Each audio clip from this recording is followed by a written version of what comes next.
o'clock and then there's We a don't, 5 o'clock and thing. so it's just us. I might I'll let you go bail first. on Want to? the BevCam show and reschedule it because for my committee. So, I have order. all you're doing is calling to order.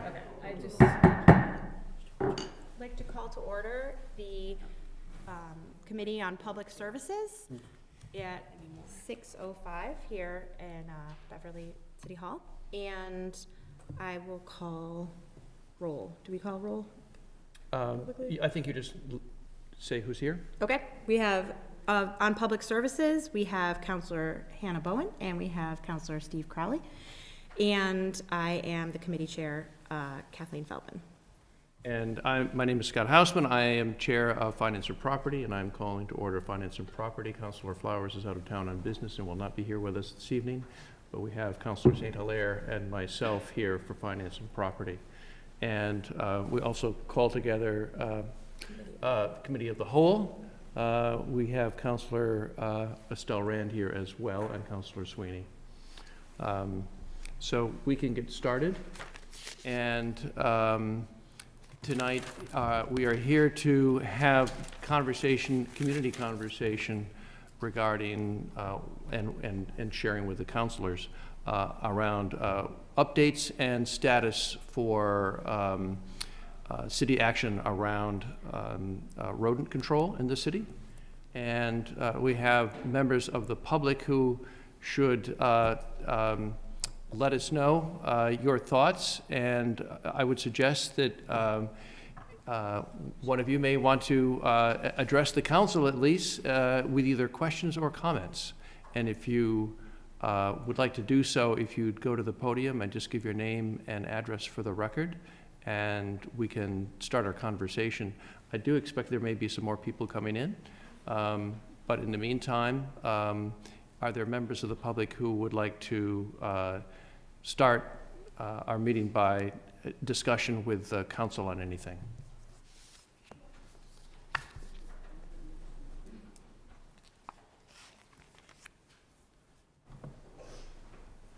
Hi, my name is Danielle Spang. My address is 16 Mulberry Street. I just want to thank you for the meeting tonight, and thank you to BevCam. I know a lot of people are going to be watching at home because the time is difficult for some schedules. But we are expecting more people to come from the public shortly. I've gotten texts from at least 2. I wanted to share a little bit about my family's experience with the rats downtown. We live downtown in Beverly. This rat, apologies for the graphic picture, was flattened on Pond Street, the corner of Pond and Chase. This picture was as of Saturday. And this picture, I'm not sure if it's the same rat or a different rat, but this was as of this afternoon. I know there is, or I believe there's a city policy to not pick up dead rodents in the streets or sidewalks that are smaller than a squirrel, or squirrel size or smaller. But it's difficult with little young kids to go walking downtown and have to walk around the dead rats. One of the other thoughts we have is there's still an issue with litter downtown. My family has helped with the Salem Sound Coast Watch cleanup at Dane Street Beach. There were 55 volunteers on a Tuesday night, and we collected 105 pounds of trash. So that was just one evening at Dane Street Beach in the off-season. And then downtown, there have been, I believe, at least 3 neighborhood cleanups per month. One has been through Keep Beverly Beautiful volunteers. One has been spearheaded by Plant Magic Gardens, which is a local plant store downtown.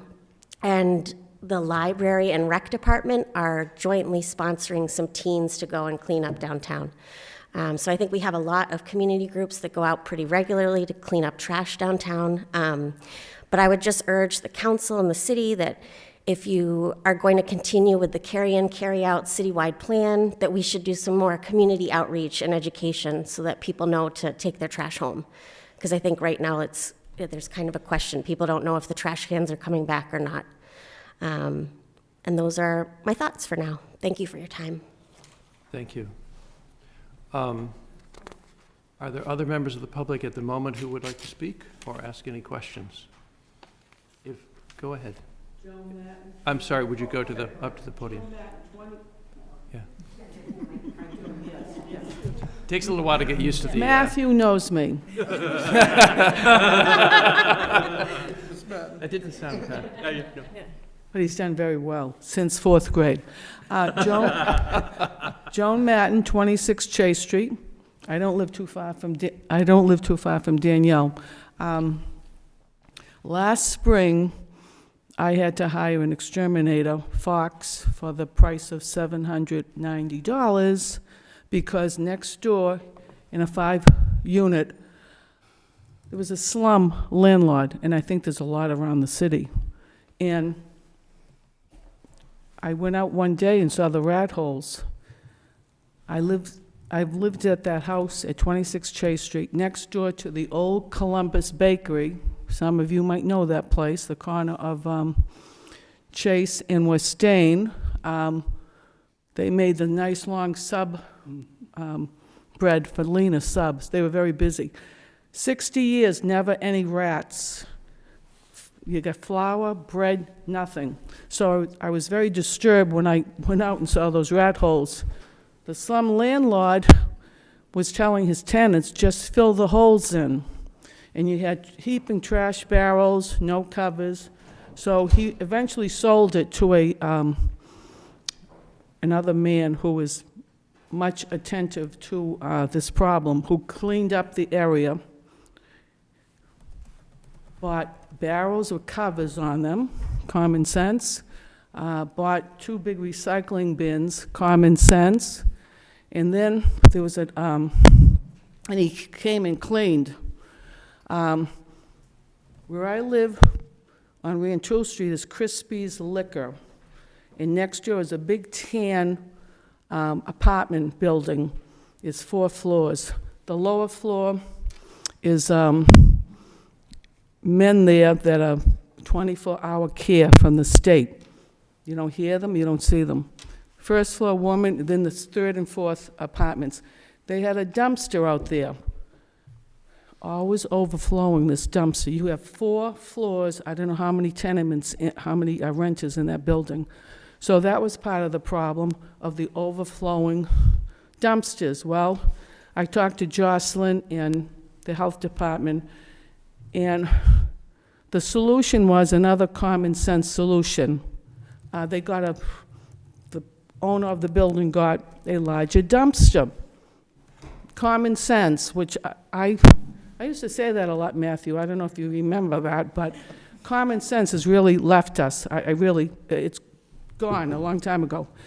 I have the exterminator still, $40 a month, because I'm afraid I saw those creatures out there, and I don't want to put traps out there because I'm not going to pick them up. That's not my job, and it just makes me sick to think about it.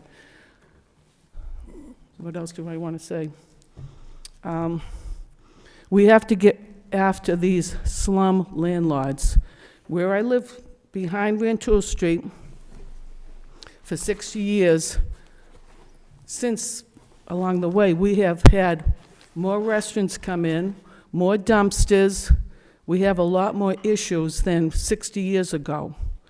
And I don't know who checks these restaurants, who checks their dumpsters. I don't know. But that's an issue too. You go further up the street where the China River is, the corner of Pond and Rantoul Street. If you look where their rubbish is, overflowing, no covers. And there's dumpsters down in that area there, behind this big apartment house. I think it's called Riverview, but it was, can't think of the, Crosby Block. Across the street, we had an issue with rubbish barrels 24 hours a day, 7 days a week, on that sidewalk where the old Super Chicken place was. Years and years of that. Well, after seeing these rats, I contacted Jocelyn and a few other people. It's finally clean. Hasn't been cleaned in over 20 years because they didn't have enough room for their barrels. That's not my problem. That's a landlord's problem.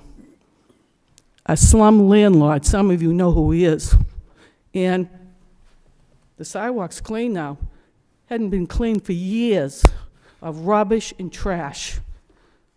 Wonder why we have rats. And I do have a question.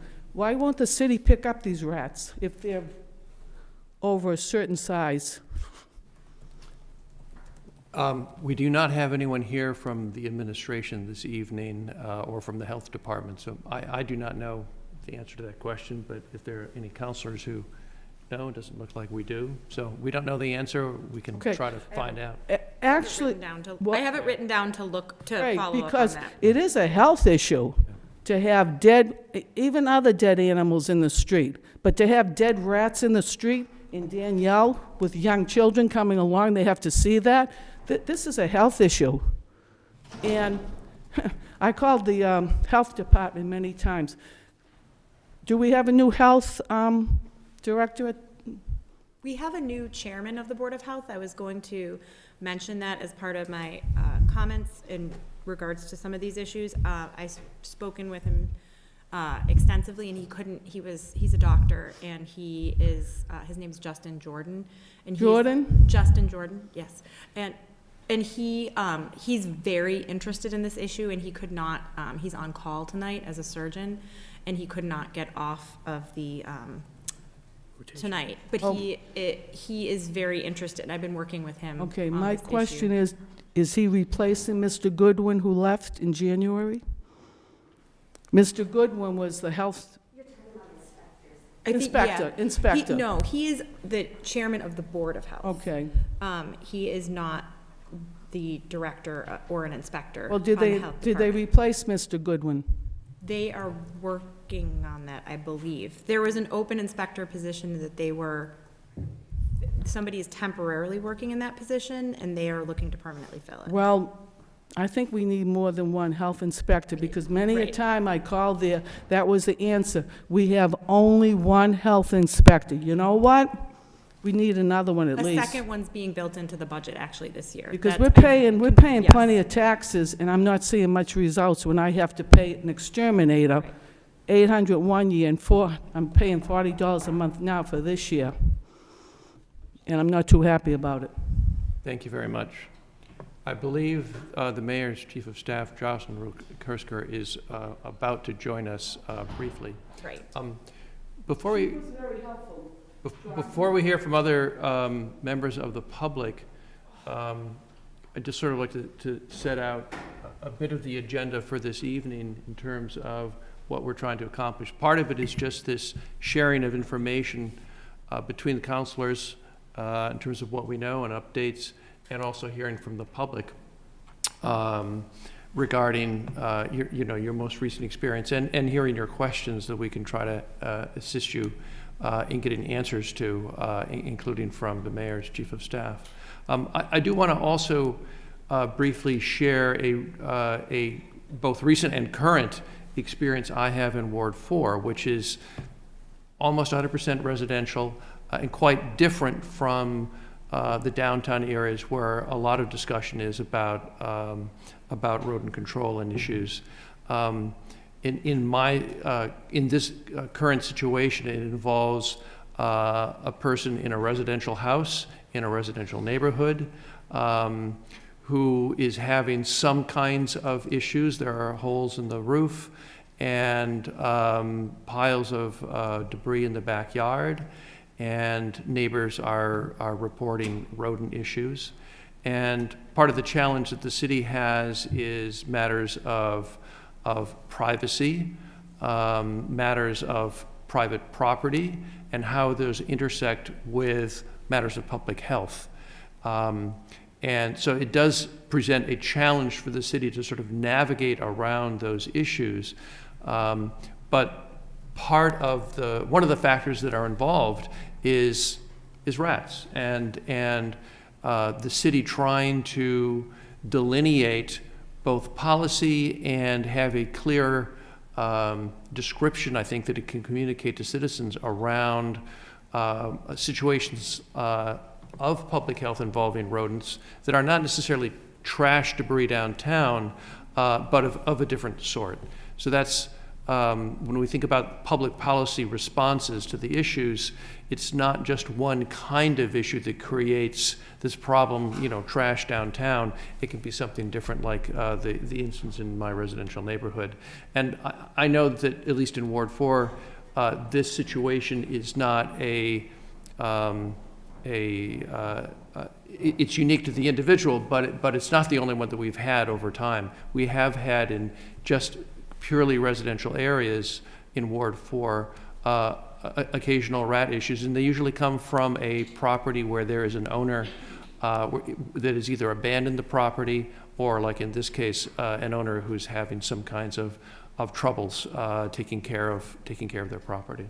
So, Councilor Feldman. I was looking through my notes because some of both Ms. Bang's comments and Ms. Matten's comments jogged my memory on some of the items that I've discussed with various departments previously. So thank you so much for your input and your comments.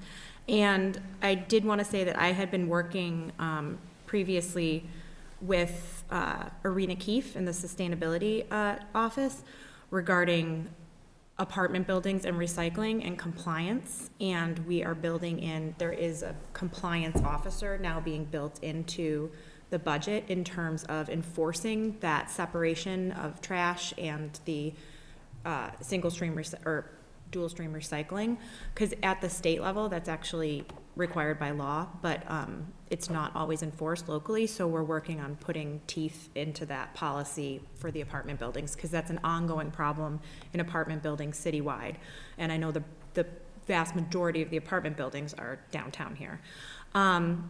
Additionally, I had spoken with the new chairman of the Board of Health, and when we spoke previously, he had also expressed that we needed a second health inspector, and I just checked my notes. We did hire a second temporary one, and a second health inspector is being built into the FY23 budget. So that is in the works as well.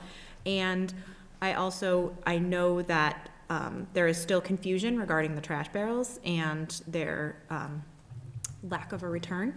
And I am going to, when our schedule frees up a little bit, I'm hoping to have another one of these public discussions under the Public Services kind of committee regarding trash barrels, and just specifically that topic, another public discussion that can be informational with the Department of Public Works and all that. So those were the 3 items that I wanted to give updates on that I had somewhere in my notes, but I had to look up. Perhaps we ought to maybe hear from the mayor's chief of staff, if you'd like to make a few comments at the outset of the meeting. Sure.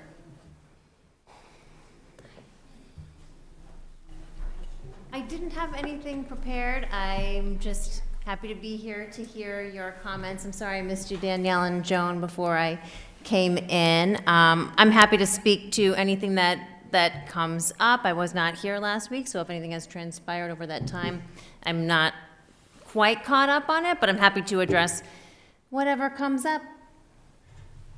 Okay, thank you.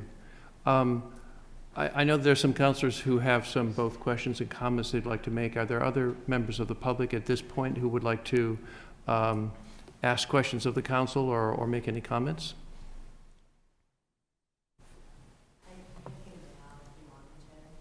Okay. Sort of designed my comments to go along with. Sure. If you would then go to the podium and give us your name and address for the record.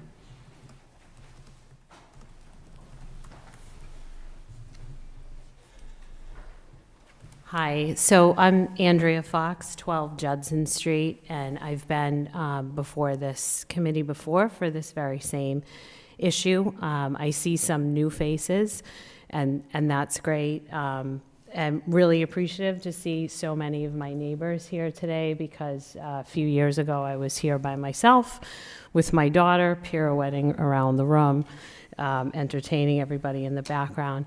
I am going to keep my comments a lot more brief than I did a few years ago, because I really feel like I invested a lot of time.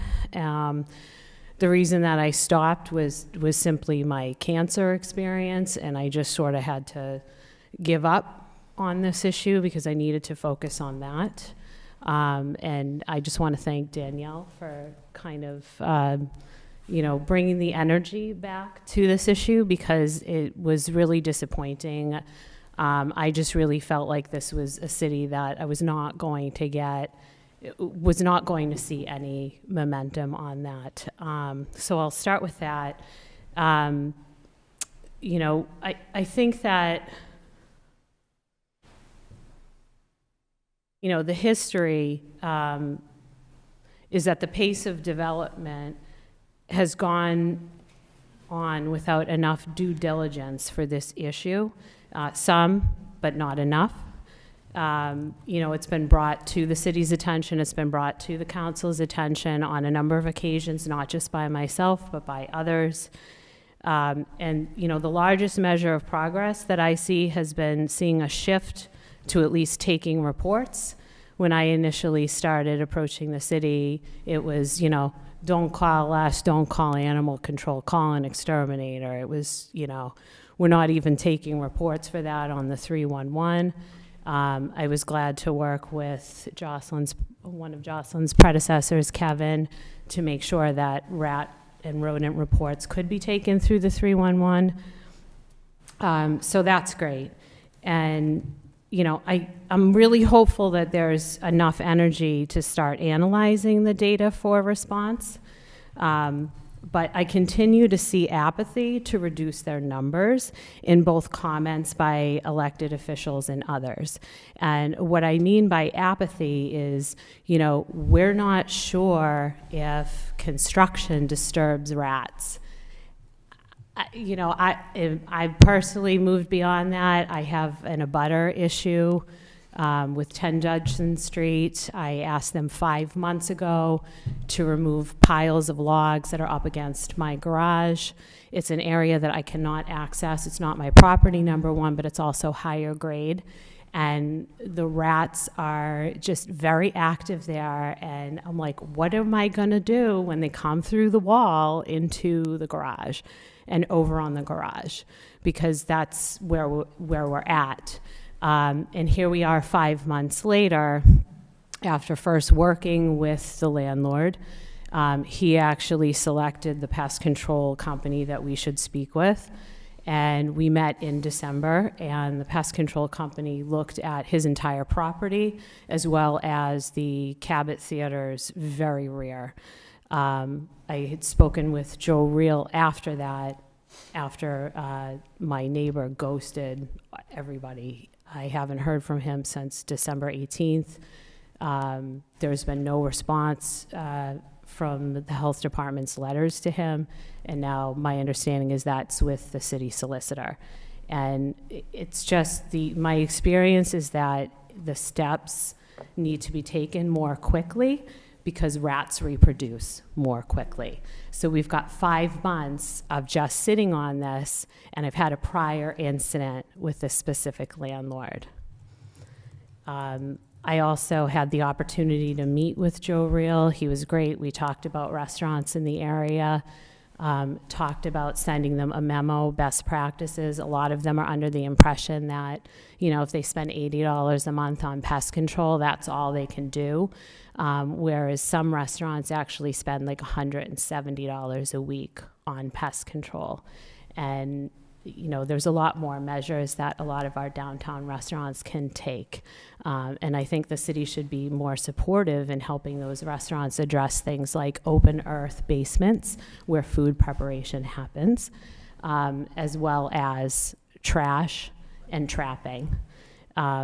If the attitude is, well, we don't really know about the population, we don't really know where the rats move, I think that's foolish. I think there were some missteps taken in the pace of development. I think the population has exploded. I have no proof of that, but we're seeing development of this map where we'll start to see where the complaints lie, what neighborhoods and how they go along with construction and industry. And I think it's time to beat that population back.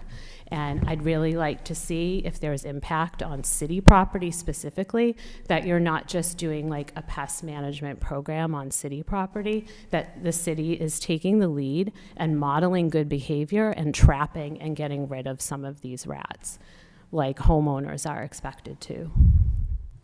So I'd really also like to see a final note here. Waste management, I think it's all well and good that we have a CECO policy.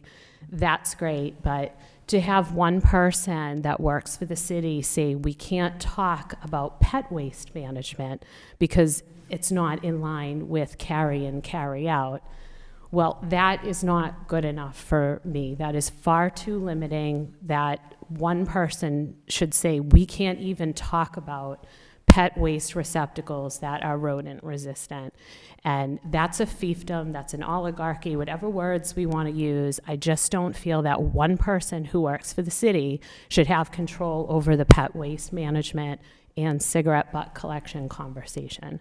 Because we live in a beautiful downtown community, and now we have thousands more people that live here, which means there's thousands more pounds of trash, thousands more rats, and thousands of more cigarette butts. And I think that we should not stand idly by with apathetic attitudes, and we should correct missteps.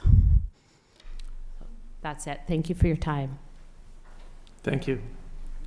Are there, I know that city councilors like to comment and ask questions. Are there any other members of the public at this point who would like to address the council? I had a question. Yes, If please. Ms. Royal-Kursker, if you did you have any update on the data that is collected and where we're at on that? Thank you. That would be very helpful for everyone, I think. Just so people know, when you are having an issue, that reporting it to QSend is really, really important. That's the way that we can collect that data and do some mapping. The way you can access that is through the website. There's a portion just underneath kind of that picture. There's a button that says form a service request or make a service request. You click on that and then you can kind of go through and report your rodent request. So right now we don't have a ton of data. We don't have a ton of people who've sent in those requests. Most of them are from downtown. We can see these little hot spots. I do have a couple of maps that we've made with the data that we do have. And sometimes they're reported not under the rodent, the kind of keyword that's set up for it. So sometimes we have to kind of look back and see if someone's maybe made like an animal control request or a different kind of request. So we are trying to find all of that data that wasn't necessarily put in through rodents. Sure, Joan. Where did you find that, to put the request? From a couple different places. Going out with my iPad, taking pictures and sending them to Council, you, Yep. Jocelyn. Yep. And I'm gonna keep on doing that. You can do that, because when you send them to me, sometimes we will just put them into QSend on your behalf, but you can use QSend, or we call it QSend on the back end. It's also called the 311 system. It's right on the website. You press a button and it kind of takes you just easily through the process. Yeah, I could show you sometime too. If you wanted to come in, I would be happy to show you how to do it. There's an app you can get on your phone too to kind of make it easier for you, and you can, that's okay. I can help you I can show you how to do it. But it is really important that you submit a service request through QSend so that we can formulate these maps and find out where the hot spots are. When I spoke with Colin in Somerville, that was a really important part of how they got the data to know where to do how to start their residential program, where to put those smart boxes. So it is really important to do that through the website, or get the My Beverly app, and you can also report service requests there. But like I said, we don't have a ton of data. We don't have hundreds and hundreds of service requests for rodent type of problems. But the more that we get and the more that we know, the more data that we can come up with. But the hotspots do show mostly in that Judson Street area, a little bit in Ward 4, some in Ward 6, but there's not a lot to go off of at this time. Could you please follow up I know that Danielle sent information, which I put into the record for the council, about the smart boxes and the program, the pilot programs that started in Maine, now have been adopted by Somerville as a pilot program. Can you just share with the public a little bit about what that program is and what communications you've had with the staff in Somerville about how that program is working? Sure. So, well, I don't have a lot of information on how it is working, but I do know, and Danielle has spoken with Colin a few more times, so she may be better able to speak to this than me. I did meet with Colin Ziegler, is his name. He's I forget what his title is, but he's their dedicated rodent management person in Somerville. So they started collecting data through their kind of 311 system, and then they instituted a residential mediation program, and through that data, they they knew where to put these smart boxes, which are just basically boxes that the rats go into and then are electrocuted. Do I have that right, Danielle? Yeah, so that's what they're working on right now. But they also have a whole dedicated department to collecting data in Somerville. It's really robust, and it's not just for rodents, for other things too, but they really have a good handle on how to collect it. Hi. I heard you have to buy the box. The citizen has to buy the box, right? No, it would be, once we kind of know where these hot spots are, then we'd be able to best decide where to put the boxes. They're kind of I don't know, like maybe this size of this trash barrel here. They're like a paper shredder. Oh, are they? Okay, so they are the size of like a paper shredder, and we would kind of decide based on those hot spots where to put them around the city. Yeah, okay. And would there be someone that would be emptying those boxes? I think that the company that provides the box empties the box. That's my understanding. If I can add to that, so the boxes are designed to do a couple of things. One is, the reason they're called smart boxes is because they collect data, send the data. So when a rat comes in and is killed, it sends that data to a data collection site. So it creates data. It also lets the staff know that there's a rat to pick up. They can hold, if, depending on the size of the box, they come in different sizes, it can hold more than one rat. So it can basically let you know when the trash can is full, if you will, and ready to be emptied. So it basically operates, through the internet, collecting and sending data to help make it a more efficient system. Right, and, cleaner for collection purposes.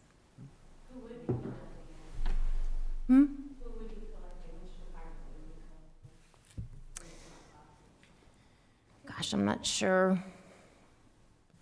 It could go to the most appropriate place. I mean, whomever. The question was, Yes, thank you. Oh, sorry. which department would be picking up these boxes? It could go to multiple places. I mean, most likely mayor's office, health department, DPS, and engineering, where Jerry, the new compliance officer, is working out of. I don't know if you were here.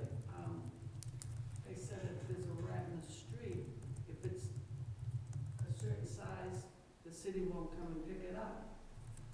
I can't speak to that. I don't know that they would, I don't know. I don't know what that's all about. Yeah, I can ask for it. I can get back to you about that. I don't know. That, Unhealthy. I'm not sure that they pick things up according to their size, but I'm not sure. Okay, I can look into that for you. I'm happy to do that, Joan.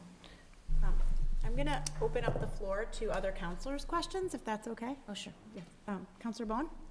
Thank you. And first, just want to thank everyone who's here and who's watching and who's done a lot of work on this already. And so I know I'm sort of coming into the conversations midstream in this role, but have been following it for a while and know, other counselors have been involved in these conversations for longer, and members of the neighborhood have been involved for even longer, and trying to take action with neighbors on your own property and with the city. So just want to start with a thank you, and that for me, I think some of the goals of this conversation and future conversations are really to prompt action and then track that action.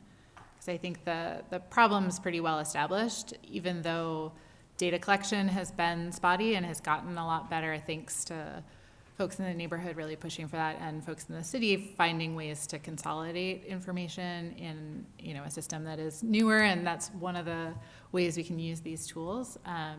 So even though the data is still sort of being pulled together, the impacts are clear and the needs in the community are clear. So I was hoping we could come away from tonight's meeting with a few areas that we want to see progress on, and some clarity on who's going to lead that progress and who can support it. So whether that's an informal or more formal working group or set of working groups, whether that's kind of a timeline when we might anticipate further committee meetings to check in on one or another of these pieces, you know, just coming away with a little bit of that like game plan so that we know what the next marker is that we're aiming for, and we'll know whether or not we've hit it. And I think from my conversations and sort of observations, it looks like, and I would love to hear from others if this captures things, but there's sort of a few buckets. So there's, you know, this inspection, data collection, mapping the hotspots, sort of understanding where to prioritize resources. And that seems like currently is mostly the public health department sort of role, with reporting coming in from lots of different places and the mayor's office sort of watching some of that data. But, you know, I think just understanding where that data is and if there are steps we can take over the next couple of months to improve it further or to share what those maps look like now. And then there's sort of how, once those hotspots are more accurately identified and tracked over time, how we see whether different interventions are working. On the intervention side, the trash enforcement, public education, outreach piece, it seems to be a big one. There's a lot of energy. You know, I know Beverly Main Streets is talking about it, neighbors are talking about it. The cleanups have been well attended and successful in the sense that they're picking up a lot of trash, though not successful in the sense of kind of educating people about reducing waste to begin with, though maybe we're getting there too.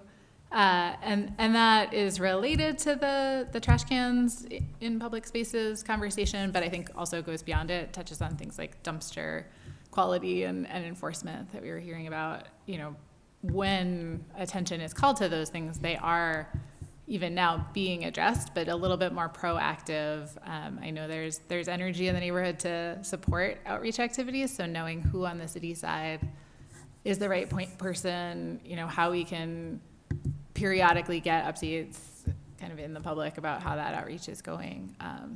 So that's sort of like based on existing rules around trash and waste management, just the enforcement and education about how that relates to rural populations.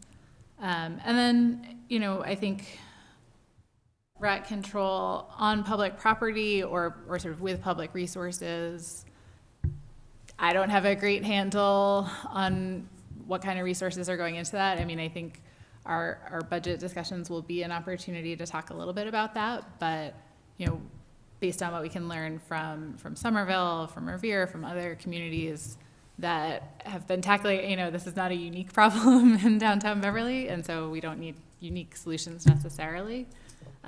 Just need to adapt what's working in other places. So thinking about, you know, what does that look like for this summer season?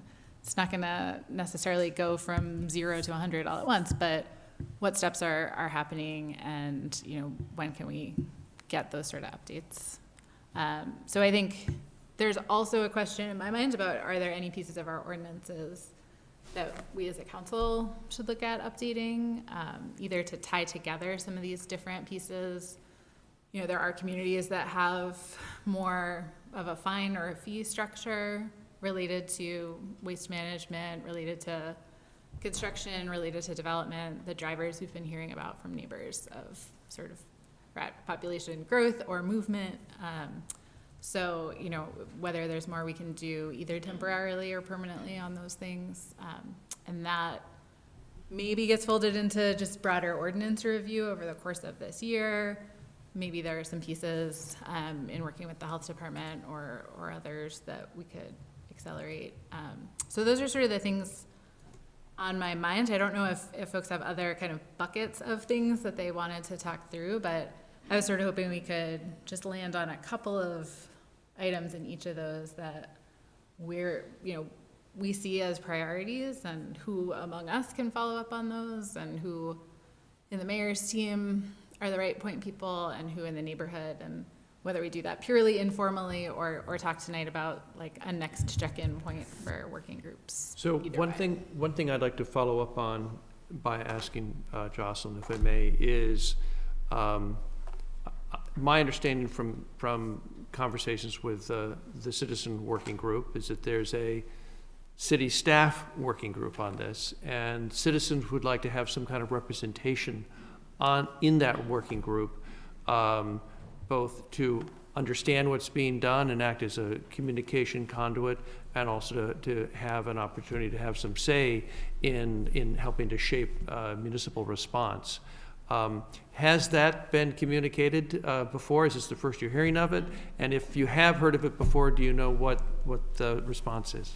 I think this is the first that I'm hearing about it, but it's not a surprising concept to me. That there's not kind of necessarily a working group within the city. I mean, it would be the kind of the usual players. I know that an integrated pest management document is in the works. I know Mayor's working on it. Mike Collins, kind of like the usual suspects, I guess you'd say. But it's not a group that meets, the first Monday of every month.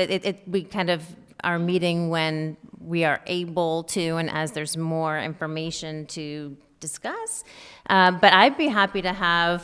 Danielle and I have been talking quite a bit about this issue. I think that public input is a good thing, and if someone wanted to meet on a more regular basis with some city staffers, I'm happy to try to pull that together. Counselor Sweeney. Thank you. And Jocelyn, thank you for taking the time to be here, and I appreciate the comments of the neighbors as well. Me too. I live on Federal Street, so I'm right around the corner from many of you, and experience these issues firsthand as well. So certainly it's an important area of focus for me. Just to make sure I'm fully understanding the tools that we have in front of us currently and options that we're looking at in the future.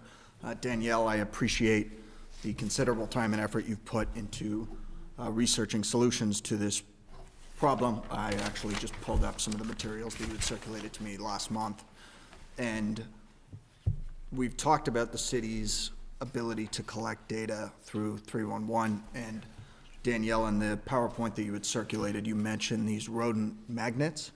Could you, either yourself or Jocelyn, maybe elaborate on what capacity we currently have with our 311 system to track how rodents are moving around the city, or is it just currently, if people file a report, we're able to track through that, but otherwise, right. unless people okay. Right, so it's basically someone files a service request, and then we have their location where they're, having the issue, and then we use our GIS expert in the engineering department to take that data and kind of make a map of where that information is coming from. So it doesn't necessarily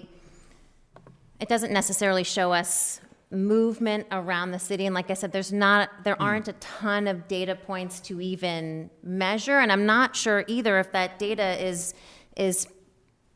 primarily in the downtown, because the downtown neighbors know how to file the service request. I'm not sure if we'd see information from elsewhere in the city, because maybe they don't know. You guys are really dialed into the situation. You know what's up, so you'd be using that system. I'm not sure if others just don't have that information.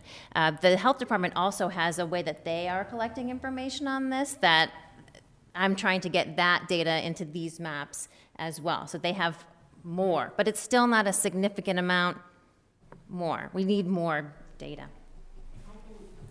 Thanks, Danielle. Thanks, Danielle. If I can just piggyback a little bit on that, the magnet that it had a picture of it, we Yeah. have made up 250 of those. So we've been and the QR code, it just sends you to the website for the QSend 311 program.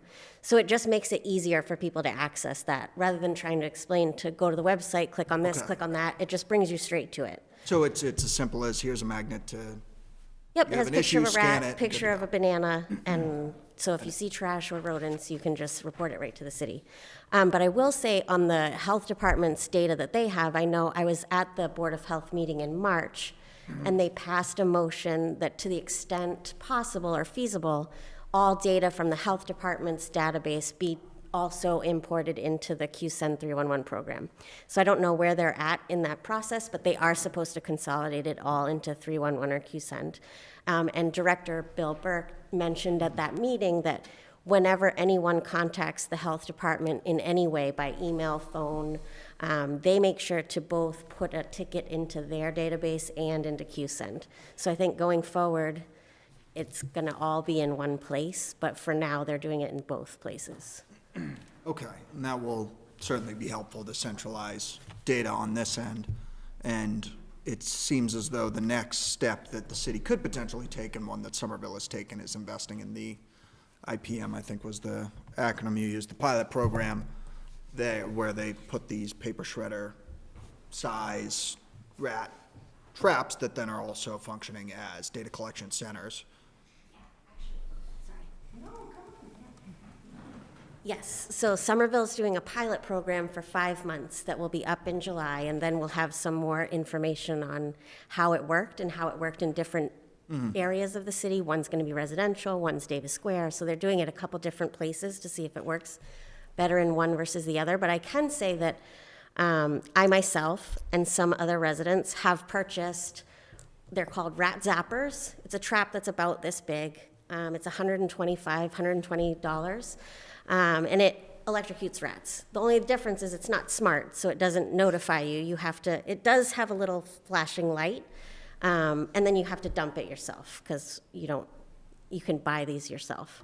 But that has been effective for killing rats. And it's weatherproof outside. There are other versions that are smaller that you can use indoors. But as like a stopgap, there are other things to do besides investing thousands of dollars into a service company. And residents are having luck with these rat zappers. They're about yay big.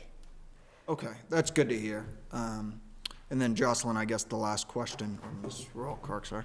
The last question I would have for you, in the materials that Danielle sent over, the IPM pilot was tagged at $150,000.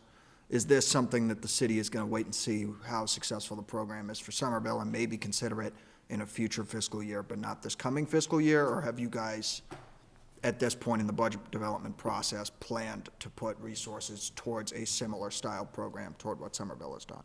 I know that that is something that we want to do. I'm not sure that it is in this budget. I think we're waiting to see what happens with Somerville and keeping a close relationship with them. But I know that Mayor's very interested in the smart boxes and that whole program. It seems like it would be best to follow the same kinds of steps that Somerville did to arrive at that place and know where to put these to have them be, the most effective. So I don't know that it's in the budget for this time around. I think that we're hoping to work with them to develop this program further so that we can get to the point where they're at to buy those. Okay. That's good to know. That I put a lot out there for you too. Thank you for answering all of my questions. I appreciate it. Yeah, thank you, Danielle, for fielding those questions. If I may follow up on that, so also kudos to Danielle. So she and I have spoken about this, and the Somerville pilot program is based upon a longer existing program in the city of Portland, Maine. And the success in Portland is what convinced or led city of Somerville to try a pilot project. So have you or anyone in the administration reached out to this longer running and existing program that's in Portland, Maine? I have to not, discuss but it? now I'm going to. Have Yeah. you, Danielle, spoken to them? No, I would be happy to speak with that person. Do they have kind of a dedicated rodent management person like Somerville does? I think Daniel can share some information about this. The information I know is from their YouTube video Right. about it, but it sounds like they don't have a designated program. It's a function of their engineering or public services department, that they use these traps, I believe, in roadways where they have a lot of rodent complaints.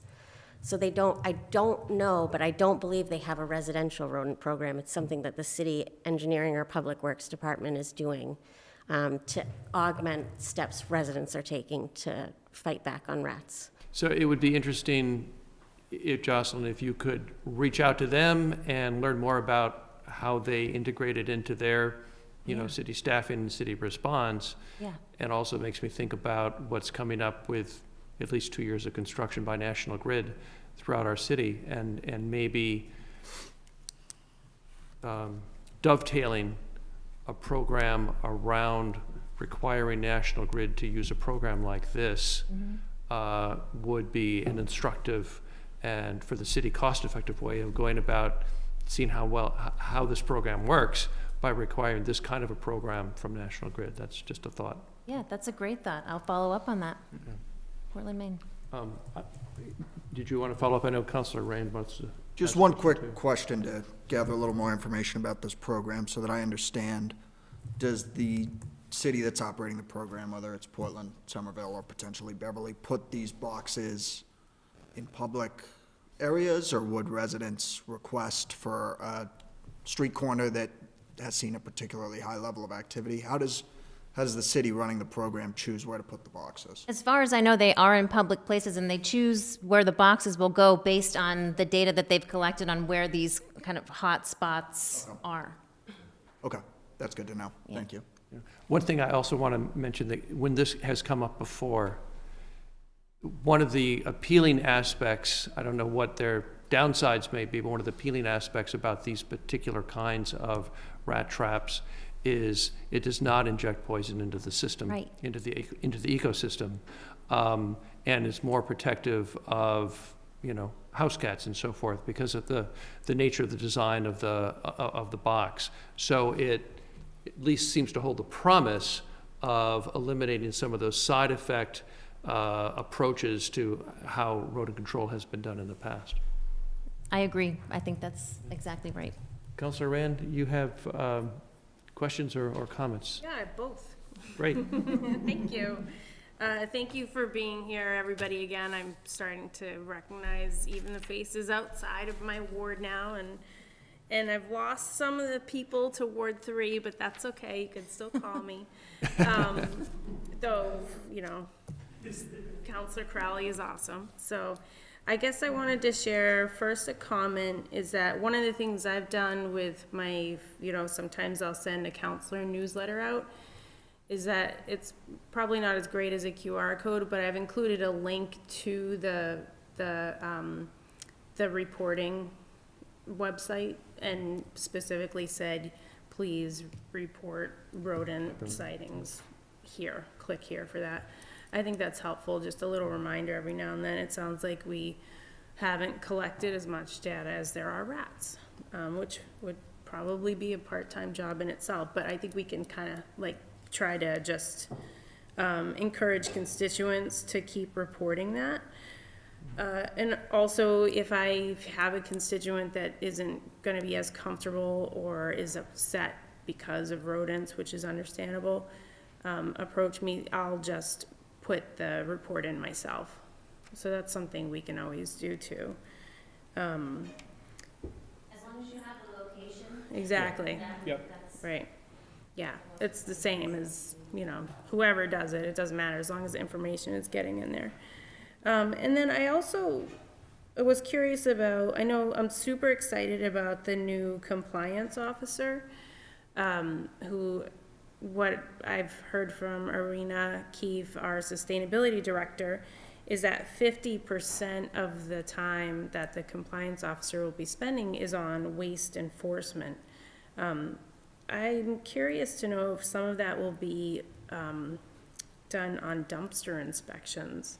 I don't know if you know that, Jocelyn, now, or, you know, I think it's only been a week or so of the. Yeah, Jerry position. Rathie is still kind of, he was the parking enforcement supervisor, Yeah. so he's still transitioning from one thing to the other. He's doing both, basically, right now. I'm not sure if dumpster inspections are a part of his job description. I will ask. I know that he wants to meet with the neighborhood group. He wants to get to know people. He wants to know what your issues are, you know, even beyond this, or how you expect him to assist with these issues. So he's anxious to meet people and really get started and devote all of his time to this. But I can find that out for you. I'm not sure. Yeah, I think that would be really helpful, at least in the downtown area, to have regular sort of dumpster inspections along the restaurant row there. And, I mean, it sounds like, Joan, you were gonna be able to give him some tips from all the work you've been doing.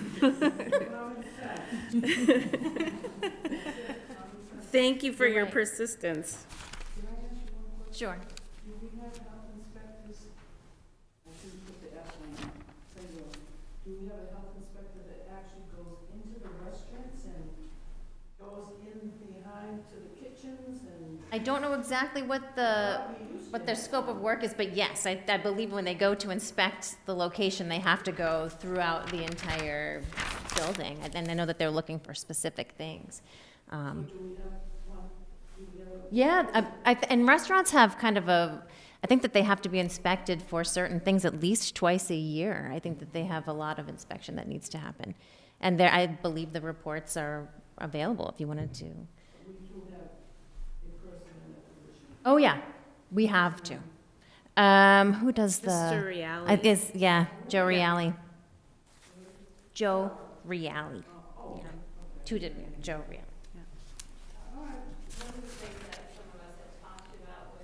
I'm sorry, if you could up to the microphone, just so that, for those who are viewing on BevCam, they can follow the conversation. So one of the things that we had talked about is licensing happens for restaurants every December. And that if there is not compliance with certain measures, that there is repercussions with licensing.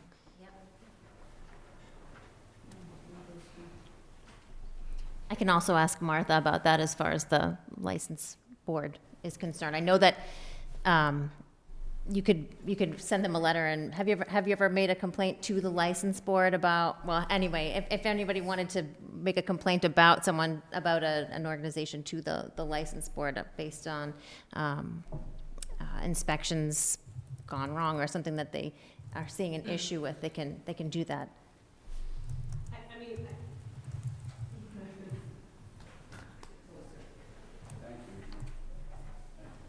I mean, I don't think that it should be individual citizens that should be policing restaurants or any other business. I think it's really the job of the city to look at, you know, what are the best practices, what are the measures being taken, and if we're seeing evidence of rodents or mice, that there is a performance plan, maybe for the licensee, and if if people aren't meeting performance, that there's repercussions.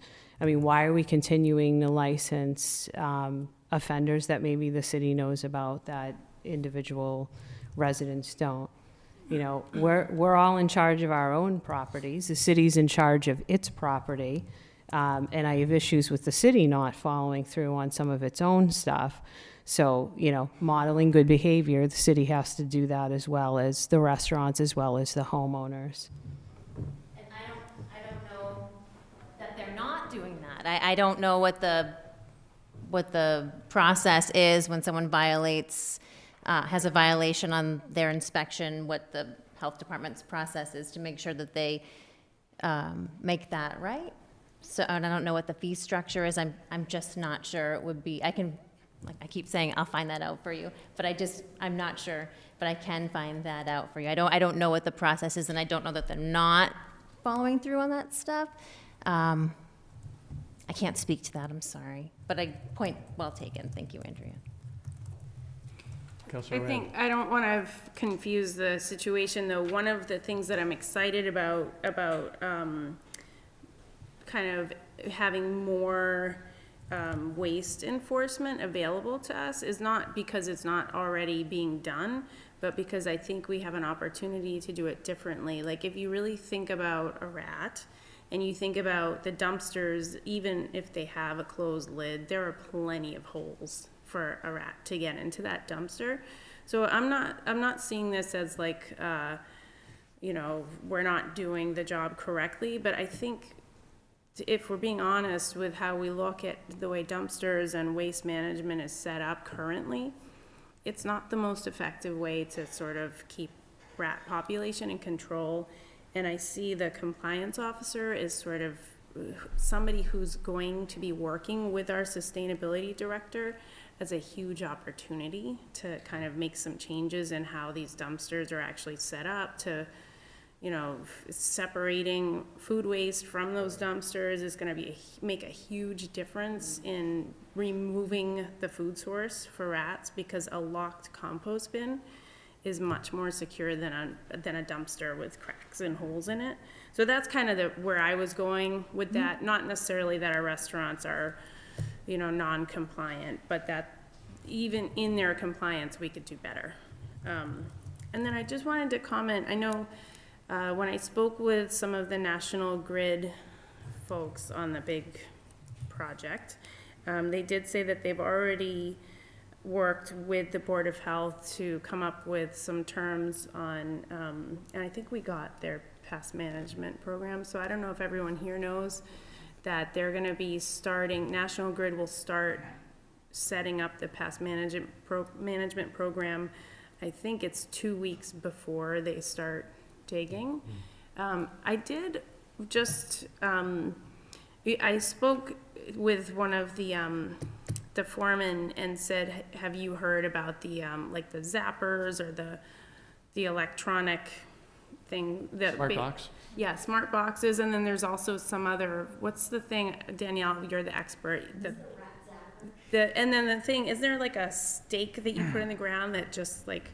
Vibrations Yeah. that make them go away. Yeah, there's all kinds of other things other than baiting. So I did ask National Grid about this, and they said they were open to that, but they had already come to an agreement with our Board of Health. So I don't know if that's something that we want to push harder on with our health director and say, look, we think that maybe, to me, setting out poison bait traps is, it's not working. It's not doing the job that we need it to do, because it's putting poison into the environment, and we're having an overgrowth of rats right now. So I don't know. It's something that National Grid was open to. I want everybody to know that in a public setting, I guess. Yeah, I haven't had a chance to review the pest management control proposal by National Grid, but it does make me wonder about sort of being siloed as in city government. So here we are talking about pest management, how best we could proceed. We've had conversations in the past about trying to make sure that pest management is sensitive and somehow responsive in a way that we now seem to maybe have a possible way of doing, to not injecting poison into the solution, right? So we've been having those conversations, and so this is the first I'm hearing maybe the health department has already entered into an agreement with National Grid. It would be an opportunity lost if we're not having enough communication back and forth to say, hey, listen, there are some other things going on here. We should be talking with each other so that we're coordinating our conversations and our arrangements with National Grid around some of these responses. It seems like an opportunity to try something new. Yeah. That's the way I was looking at it. Yeah, absolutely. And National Grid could I'm sure could use a positive approach to something, so. Yeah, I think so. I do have the rodent control plan pulled up. It's subsurface sewer baiting. with DTEX monitoring blocks. Which is a poison-based system. It says non-toxic after it. I'm not sure how that works. It's not toxic to insects. Yeah. Are you all set, Councilor Rand? I know Councilor St. Hilaire I am, is next in Yeah. line. yeah, thank you. Councilor Thank you, Mr. Hilaire. Chairman. I just have a few comments, and, this is my first conversation on this topic, so I appreciate the discussion and hearing from residents, and it's been helpful to get a perspective of what's happening. I think, as a ward councilor myself, I sort of immediately go to constituent services mode, and how can we help you? While this isn't a discussion on my ward tonight, I'm aware that there are rats everywhere, and I could be dealing with this in my ward as well. Your comments are compelling, and, I have a family and, everything at home, and wouldn't want this next to my home either. Ms. Madden, your comments are always particularly informing, so thank you. But, I definitely support the data collection and the 311. I think that's great.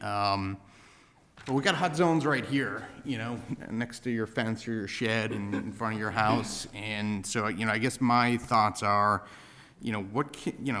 whose job is it to go out there and assess the site and say, we got rats next to a fence? There must be some ordinance violation somewhere. I mean, if there's nothing, there's nothing. But, was the Department of Public Health, were they invited tonight? They were. Okay. They're a very small staff, and I believe there was a conflict for at least one of them, and the chairman of the Board of Health really wanted to attend, but was unable to make it. So. Yeah, I mean, to me, that's where my head's at is obviously we need to figure out the larger term waste reduction, situation and management. I get all that, but I feel bad for people that have long-term, issues here, and there's got to be something, I don't know whose job it is to go out on site and physically look and see what's going on and saying what can we do, but that's where my head goes immediately. So, Councilor Rand, you may have Yes, more experience with this. So part of how we got to where we are is that technically speaking, the city does not view it as its purview to help residents get rid of rodents on their property. I think what's really clear with this whole process, and I'm so thankful that Andrea Fox, you're still here with us, part of the problem is that But if they're, restaurants. they're everywhere, yeah, and I think lots of people in this room have made the point that, like, look, if maybe the borough is at my neighbor's house, but they're running all over the city, and they're feeding all over the city, so. And we don't have data, right? Yeah, I think that it's the kind of problem that you could easily say Judson Street is a great spot for a pilot program, and let's see what happens if we, between the backyard of the Cabot and like the first half of Judson Street, we put in a couple of these rat shredders, whatever they are. Repeated, sanitation violations. So I think that's really what we're kind of seeing the result of, is that tension between like what our health department has to help residents. It has not really been that helpful. And that's not a judgment, that's just reality, that one sheet of paper is not that helpful. And there's a lot we can do about just even, when I heard the story of the folks in Ward 4, in your ward, where like the neighbor is feeding the birds, but the rats are living in the neighbor's under the garage. It's like there's so much more public education. The truth is you can't feed your birds right now if you have rats in your neighborhood. And that's so hard for people, but I think we need a health department that can say, actually, neighborhood, we need your help, which this neighborhood is willing to do, and say, well, let's hit the street and say, look, we can't feed the birds right now. We have to do these 3 things, and let's get a pilot program running up in the neighborhood to. It does occur to me that one of the ways in which the city could deal with the issue of it's private property, we don't have a right to get in, is we could have something like public library, but instead of books, we have these rat traps. And you could ask, you Library say, of things. I was just gonna once say a library problem of is things. identified, say, listen, the city is willing to loan, we have an inventory, we have a rat zapper collection. And if you're willing to cooperate with us, we will make them available to help you address the problem. So you can go onto the property with permission and consent and cooperation of the private owner. It doesn't have to be a solid wall saying, well, we can't do anything about it because we don't have the right. But if we had a pilot program that, whether it's like Somerville's or it's like this Portland, Maine? public rat library that I just came up with, some kind of affirmative response to wade into the problem and really put the resources out there and start, trying to, listen, we can try our own experimental approach. We don't have to do it the same way Portland or Somerville is doing. We're smart, we can come up with our own and maybe lead the way in a different way. But really, actually, the citizens who have really come to the city and said, we need help. We don't want a policy in the city that says it's only my problem, it's not the city's role to help us. So the citizens have really led the charge, and these kind of conversations we've now have several of them. It sounds like the administration maybe is thinking about responding to it. We all know that we're resource poor when it comes to certain things, but it does seem like we could generate enough money as a city to come up with a pilot program to do that. So Councilor Crowley, I think, was next. Yeah, so thank you. And thank you for everybody for being here too. So, I'm hearing a lot and I like all the ideas as far as a pilot program and everything else, but we're looking minimum 5 months. If that goes well on theirs, and we're not even looking at maybe this budget cycle to be looking at that. But again, I guess to piggyback off of Councilor St. Hilaire is we have an issue now, with everybody that's out in there. And I've been out in some of the neighborhoods in downtown recently. And so there's got to be something somewhere that we can collectively do as the city, either it's doing inspectional or whatever, is getting the word out, but also talking to the businesses. And I'm not just talking about the restaurants and stuff. I've made several calls and you helped me, and I know Rainey helped me quite a bit as far as with both CVS and Walmart. Oh, yeah. As far as those corners. A total disaster, after the winter, and trying to get some things cleaned up as far as there goes. So I don't know if it's what we can do throughout the businesses as far as getting the words out and those type things, but, I think there's got to be some things somewhere to take care of it now so we can at least slow it down. And same thing, we're talking with the construction, the newer stuff coming in, like we talked with National Grid and stuff, making some of the disturbances and moving them along a little bit differently. So, whatever we need to do collectively, I think we need to. Thanks. We have some public citizens. Maybe. Yes, please.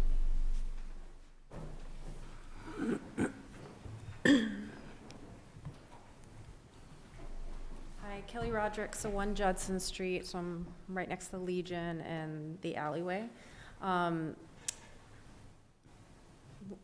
We've covered just all the, I have 10 burrows in my yard, and I just wanted to bring up the point about holding these construction companies or businesses accountable that are doing construction around here. Irina and Mayor Mike came out to my house because I had just recently found out about the solar project that was happening in my backyard. And Brendan, we were on that meeting, the Zoom meeting, and they came out after that, and we, spoke in person. But there was a lot of just kind of glazing over the project, and my concern again was not only am I dealing with the Legion, the restaurants, the alleyway, the trash, all that, rats go running through my yard back and forth, the dogs freak out every night, but yes, they're not going to be taking up the whole parking lot, but they are going to be drilling for pilings for those, and it's going to cause more disturbances. And I was told that there's not much research on, I guess, like the theory of what causes more rat activity. And if you're drilling up the road, I mean, they're going to get disturbed and they're going to scatter. I mean, so it's a huge concern of starting this June, and I asked if there was a plan with the solar company, if they have ever dealt with this before, like what's their plan to control, rodents, and there was no real plan outlined. Mayor Cahill said, yes, we will manage it, but there was nothing like laid out. There was no real plan. So that's a huge concern. And I don't think it's obviously it is National Grid and these other bigger companies, but it's any company doing construction around here. I mean, on that capacity when you're drilling into the ground. So, thank you. Do you want to? To that end, and I've been hearing this several times as a recurring theme in terms of what the city can do and what we can do to help with putting the infrastructure in place ahead of construction or permitting. And I'm wondering if we can, as a council, if somebody could take the point of possibly drafting an ordinance to add to the city code to address that being a part of the permitting process, the building permitting process, having a rodent mitigation and pest control plan as part of all permitting. Is that something that? I think that's part of what Mayor's drafting now. And I think that there are rules in place for when construction happens, when the earth is moved. I know that there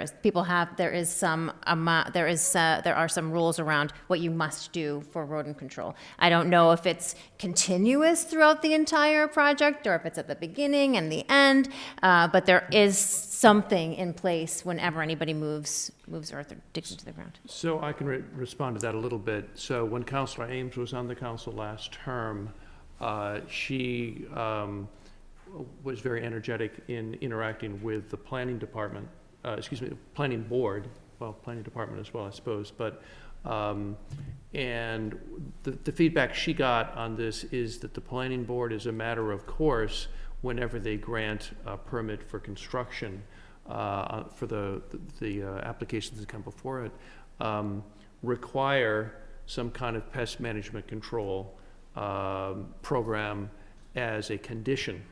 What I don't think happens is some kind of description, a baseline of, we leave it to the developer to determine what that program is, right? As opposed to the city spelling out what we consider to be, the scope and the minimum qualifications of what that program should be. Right. So strengthening that would be I know. Yes, please. Thank you.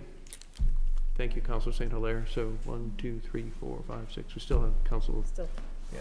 Don't have to adjourn anything. Yeah, I did some time back. I think early on, maybe a year or so ago, took a crack at trying to come up with craft an ordinance to address this, but it's a large enough. It's not as simple as it's not a simple matter, is what I found, and it really takes in my opinion, the willingness and the cooperation from the administration to really approach it from a holistic way, and focus on it itself even as a lawyer, as a part-time matter.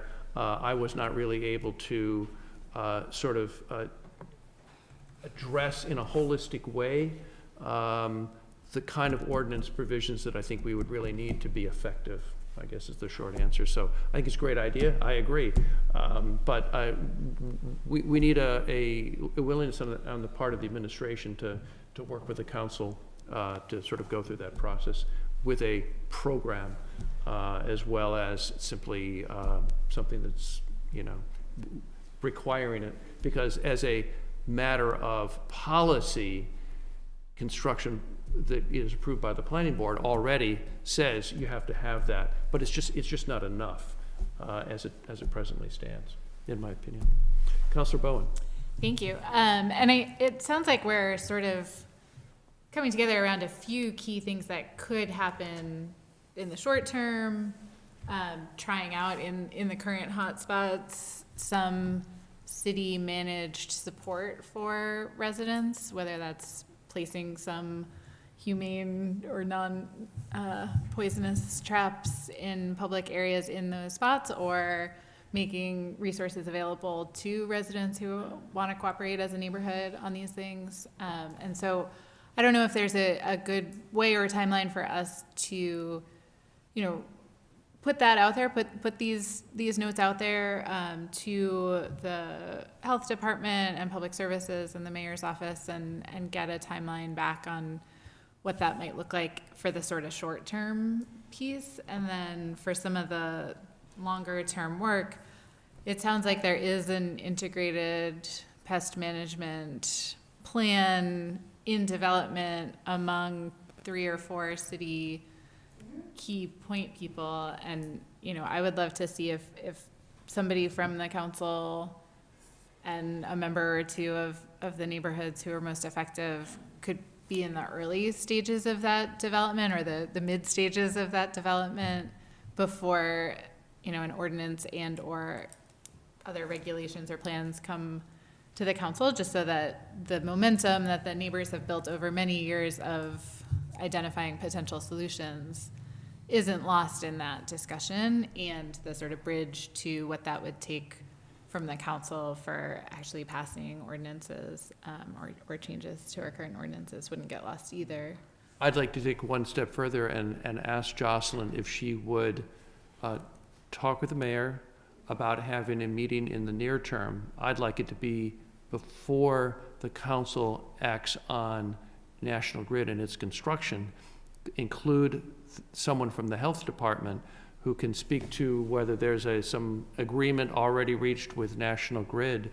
Some of the ideas that we've had this evening really, in my opinion, ought to be integrated into whatever arrangement is struck between the city and National Grid on this, so that we're not siloed in the kind of responses we'd like to see. So if you could ask the mayor to convene doesn't have to be a formal group, but a small working group meeting that would include someone from, a representative from the citizens and someone from the council, so that we can share information and hopefully, get on the same page. To Councilor, Rand and Bowen's point, this is a big opportunity that we could perhaps take right now. I suppose Arena would be an appropriate person to be there as well, because we're talking about diverting food waste. But having in the short term a working group meeting to share some of these ideas, so we can act on them before the council acts on National Grid, I would very much like to see happen. I will talk to him about that. And then, Oh, yes, thank you. It was at 24. Yeah, thank you. I just, thank you for your attendance. Thank you. With the departure of Councilor St. Hilaire, Finance and Property no longer has a quorum, so we are adjourned. And this is a meeting now of the Public Services. And Committee of the Whole. And Committee of the Whole, yes. Thank you. Sorry. Thank you. Oh, yes. Would you yes. Yes. Please. Thank you.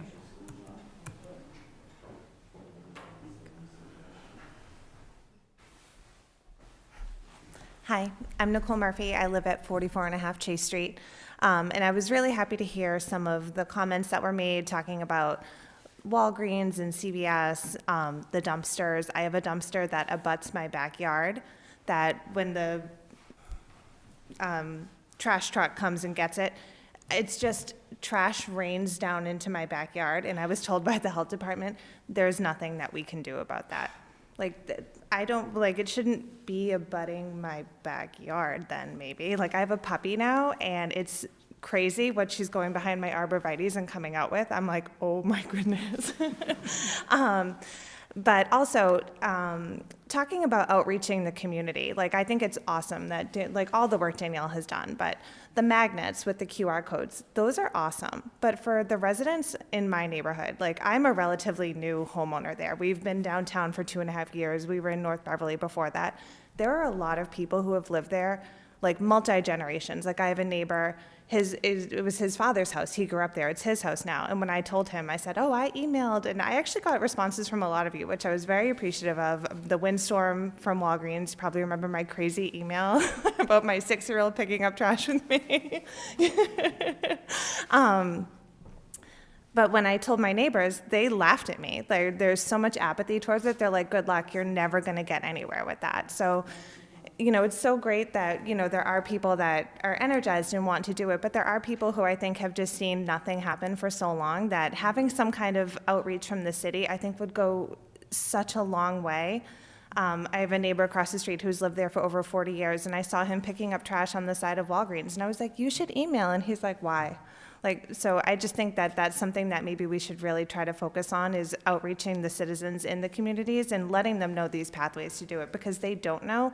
And if they do know, I think that they are uninterested because of maybe past experiences that they've had. But it sounds like people are open to hearing it, so thank you.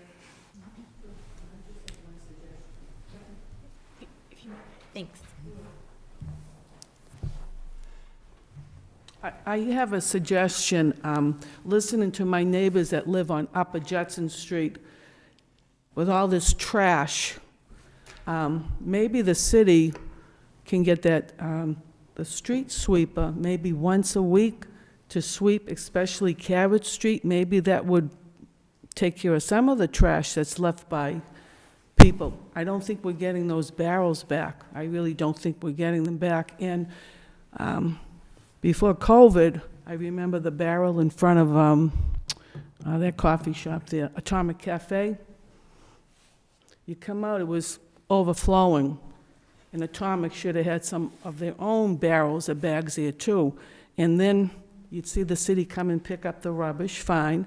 But if you looked what was left over inside that bin, it was kind of awful. But I think the sweeper maybe would help with some of the trash. Someone said they collected 155 bags of rubbish. 105 pounds. Oh, 105 pounds. Mostly coffee cups or what? I don't know, is that the beach? Oh, the beach.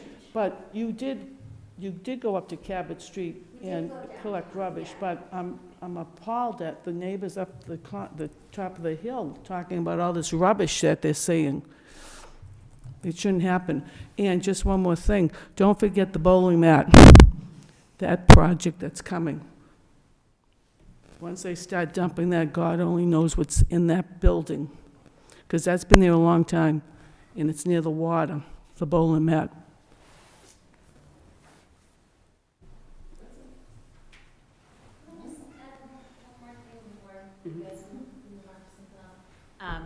Thank you so much. I just want to encourage anyone who has anybody out there who has a complaint or something to definitely please email. I remember your message. I did not think it was crazy at all. I thought it was totally reasonable, and counselors are great about getting back to people. I try to be good about it. Ronnie Jacobson, our constituent services director, is really good about that. How will we know if you don't communicate? So I think it's really important for people to know that they can reach out.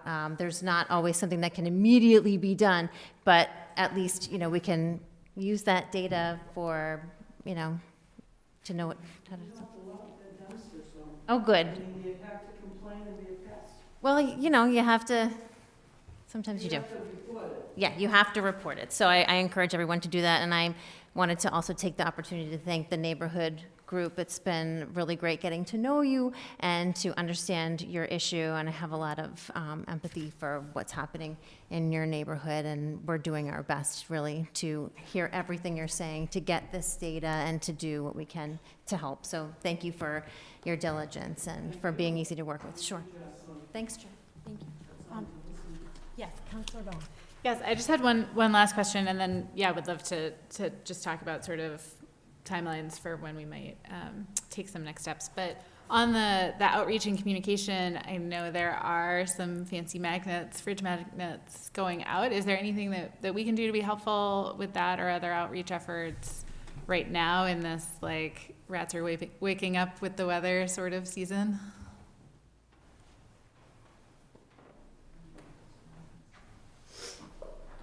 So I'll only speak for myself and not the rest of the neighborhood, but I know that at some of the meetings that we've had, there's been a lot of people volunteering to help with some community outreach. I think one of the things that I didn't know until looking into this is some of the circumstances in everybody's yard that can cause harborage for rats, which is shelter. And so the three most important things are to get rid of any food sources, water sources, standing water, and anywhere where rats can shelter. And they can even shelter under bushes, depending on how they're trimmed. So there are a number of people who are willing to go out downtown and go door to door and perhaps hand out the health department's rat flyer. We've been waiting to do that until we have some sort of permission. But so anything that we can do to help, I would love to personally, and I know I have friends who would also. Yeah, it does occur to me that the council is meeting with Mr. Ailes and the mayor this Thursday, and that is an opportunity to say we'd rather not have this be addressed a year from now when we're discussing that year's budget, but we would like this to be addressed in this year's budget. So for those councilors who are available, And will be available also, Thursday. I think, I know that the rat flyer you're talking about, I received that probably my first month in office when you were in constituent services, and it has been I only, over the course of the last 2.5 years, it's not a lot for North Beverly. I've gotten 1 or 2 questions, but the flyer was actually incredibly informative for even me, because I didn't know we had like firewood stored under our deck at like a low level, and the bird feeders in my yard are a constant source of marital strife in terms of continuing to fill them, and they feed rats.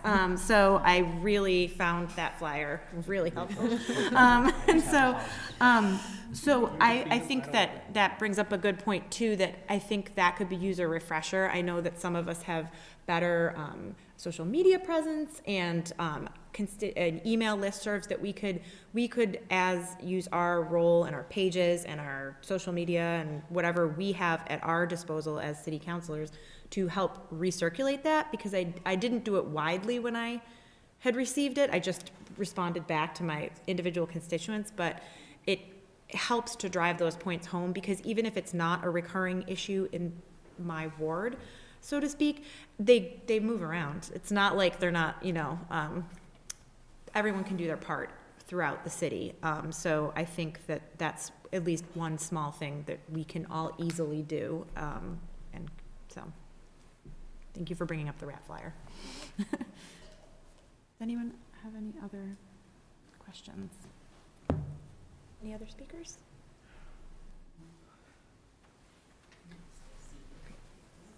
If we have exhausted our conversation for the moment, I just want to thank members of the public who showed up and the various activists, you know who you are, who have really been doing yeoman's work on bringing this issue to our attention, filling in, I know Danielle, you've provided me with lots of research, saved me a lot of time and effort so that I can sort of help try to take it to the next step, and as I know you have with the other counselors up here. So all of you who are the activists working on this, including Andrea Fox, who's already had to leave, I just want to thank you for all the work that you've done in working in partnership with the council on this issue. And maybe just as a sort of housekeeping matter, if we plan to keep this issue live in both of these committees and plan a next checkpoint when we may have heard back from Health Department or have more information on where that plan sits and how we might be involved, is there a good formal way to flag when folks can expect to hear more from us or share more with us in this kind of setting? I'm not 100% sure it's best to sit in subcommittee. Well, I know if for, that's the best use of so for finance and property, one aspect of the response to this is financial. So one of the reasons for me wanting it to be in finance and property is to be able, within the confines of our subcommittee and our broader meetings with the rest of the council and with the mayor, to be able to, if it's not on our agenda, we cannot talk about it. So it needs to be on our agenda in order for us to even to be able to talk about it. So as long as it sits on finance and properties list of orders, it gives us open meeting law permission to have those conversations when the opportunity arises or when we plan for it. Once it comes out of subcommittee, we can't do that. So because it involves a budgetary or monetary response, it's helpful from finance and property to have one piece of this sitting there. So, but to that end, if it came out of subcommittee, wouldn't it be able to go back to the committee on the whole? It could, but then we could only we're not precluded from discussing it when it's in subcommittee. We can still discuss it in the committee of the whole, but we would not be able to discuss it in the subcommittee, in the subcommittee forum. So you're wondering whether the council as a whole can discuss it with the administration? Is that what you're asking? Well, I know we can, and there's enough counselors that are actively involved in this that aren't on the subcommittees that want to be part of the discussion. So I'm just trying to best use our resources most effectively, and I'm not sure if the joint scheduling of the two committees in that venue makes the most sense for action. I'm just trying to think of the most effective way of getting action actually taken, and I'm not, the joint committee format isn't, it took this long to get this, and it wasn't even like that well coordinated, I would say. It just because of the nature of like scheduling and joint subcommittee meetings, so. I mean, just one suggestion. It sounds like there's a way to use the next finance and property meeting even later this week to raise an aspect of this discussion into the context of the budget discussions. Right.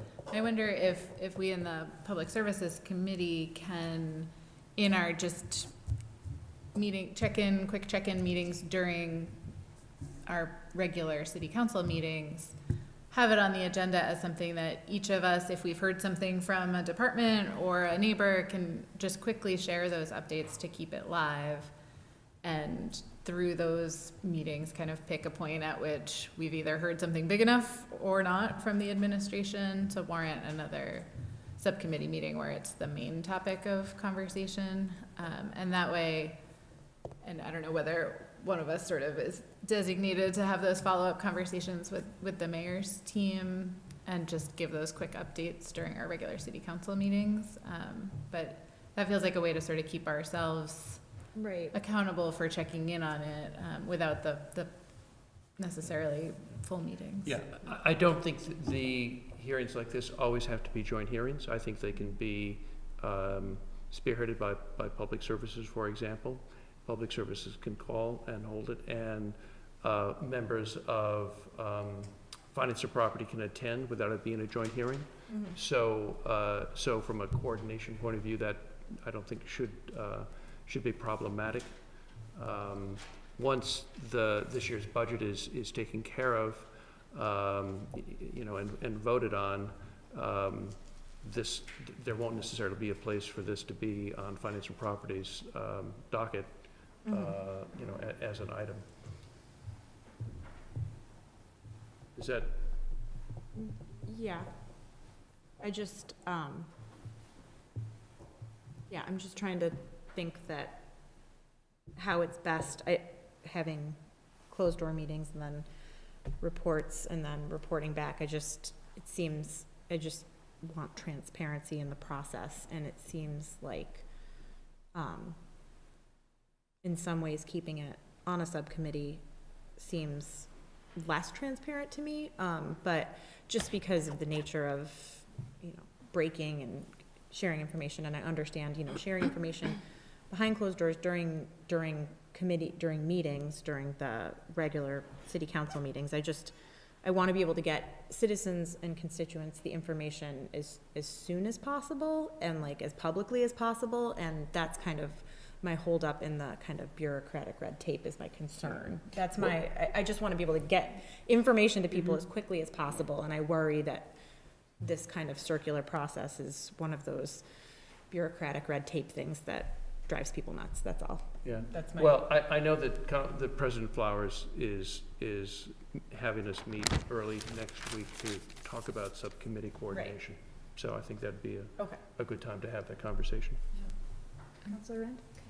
Yeah, if I could add something briefly. I think if the function of what was on your agenda was to hold this public meeting, not a hearing, then it's totally fine to close it, receive it, place on file, whatever you need to do to vote it and kind of be done with it. And as new information comes in, it can go to your committee and it can be part of public documentation and brought up.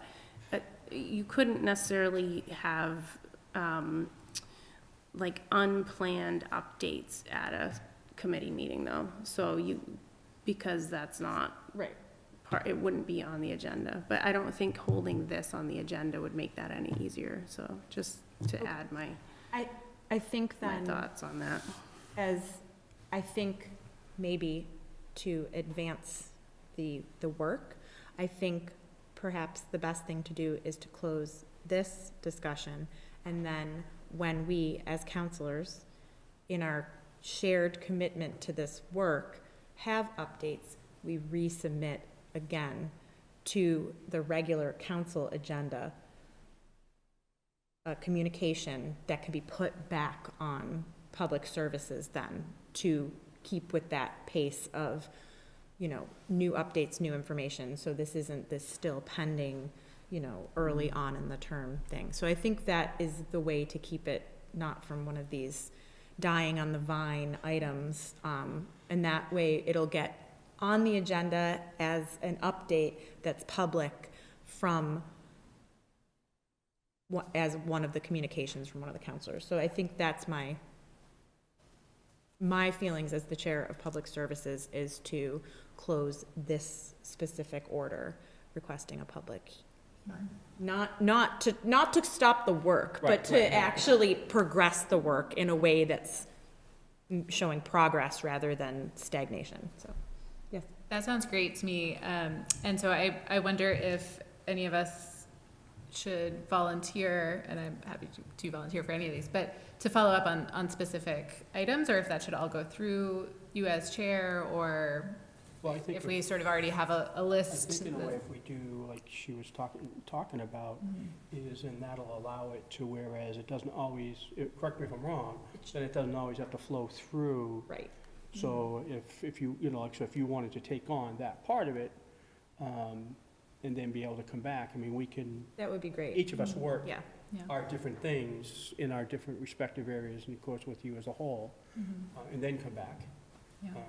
Because then it wouldn't be a matter of we have to always go that way, you know what I mean? We can still proceed with what we want to get done. I think I that. think I'm right. I- Am Yeah. Right, and I think that's a good course of action, because I am not downtown, I am in Ward 5. I am not probably the best situated counselor to be the point person for some of these issues. So I would appreciate if another committee member was the person to submit a letter the next time, and then we can bring it back up in subcommittee, if that works. Yeah, so maybe I can just so that we're not duplicating efforts, focus on connecting with the health department on what their next steps are, and then Yep. as you have neighborhood suggestions in both can do that, wards, yep. those go separately. Perfect. I think that sounds great from a public services committee perspective, so go team. So then what do we need to do for you tonight or whatever? Do we want to take to move it? A motion? I think we would just hold and place it on file, because there's not an action to go back to the. Okay. We held the meeting. That was the request in the order, I is just to was- hold the meeting. That's a good So do question we, as to what we're voting on. do we report out to the council that this meeting was held? Is that the action? So if you take no action on it and simply hold it, it will eventually, at the end of the calendar year, it will die. Or you can vote to receive and place it on file, at which point it gets reported back to the full council, Okay. which then Yeah, affirms the that's vote of the subcommittee. Okay. So I would accept a motion to receive orders, we'll take them one at a time. Order 58. So moved. Second. All those in favor? Aye. And then I would also entertain a motion to receive order number 64 and place on file. So moved. Second. All those in favor? Aye. All right. So both of the orders that were before us tonight are going to be received and placed on file. And I would also, if there's no further discussion in this, accept a motion to adjourn the Committee of Public Services. Are you okay? Are we? Committee of the Committee of the whole whole first. Committee of the first. whole first, okay. I so move. Second? All those in favor? Aye. And then a motion to adjourn the Committee of Public Services. So moved. Second. All those in favor? Aye. All right. Both motions carry. Motion is carried. It's an easy Meeting one. is adjourned at 7:50. Thank you so much to everyone for being done.